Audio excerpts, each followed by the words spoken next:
Hello students, मैं आशा सक्सेना आप लोगों को सेल मेम्ब्रेन के बारे में बताने वाली हूँ।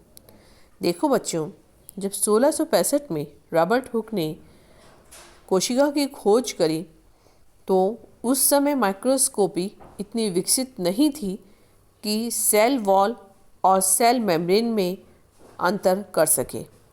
जैसे से 19th सेंचुरी के सेकंड हाफ के पश्चात जब माइक्रोस्कोपी पूर्ण विकसित होने लगी, तब हमें सेल मेम्ब्रेन्स और सेल वॉल में अंतर समझ में आया।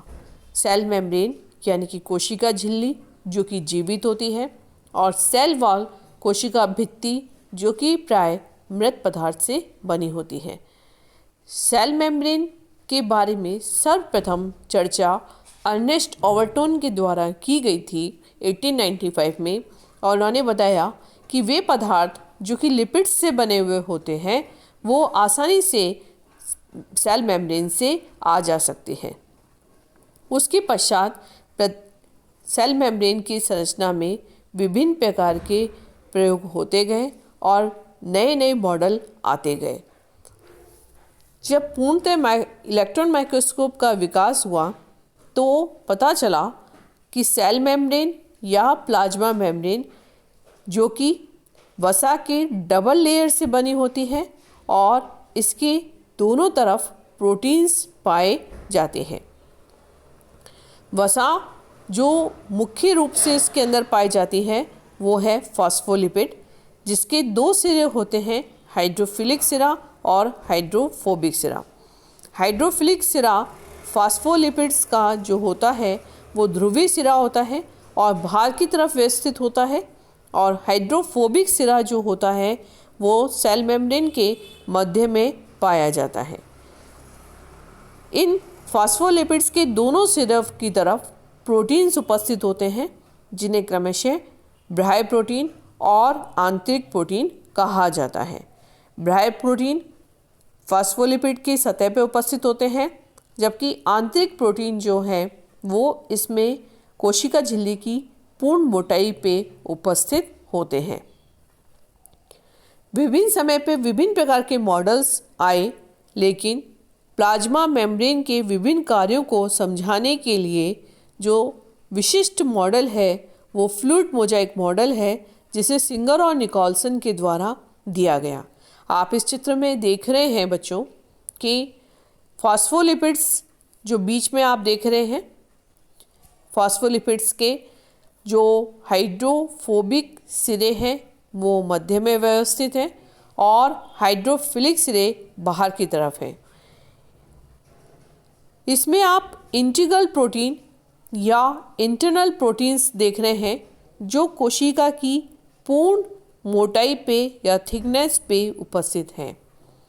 ये इंटीग्रल प्रोटीन जो हैं ये भी उभयधर्मी प्रकार के होते हैं, एम्फोटेरिक प्रकृति के होते हैं, अर्थात इनका भी हाइड्रोफिलिक सिरा बाहर की तरफ और हाइड्रोफोबिक सिरा मध्य में उपस्थित होता है।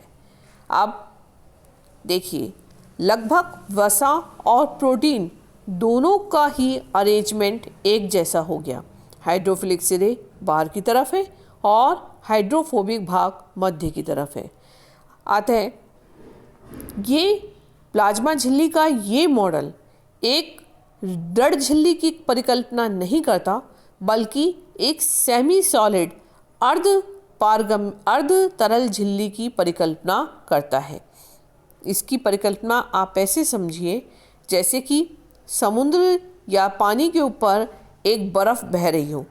बर्फ़ जिस तरीके से पार्श्विक गमन कर सकती है पानी के ऊपर, सेम इसी तरीके से प्रोटीन के अणु वसा के ऊपर पार्श्वीय यानी कि लेटरल डिफ्यूजन कर सकते हैं।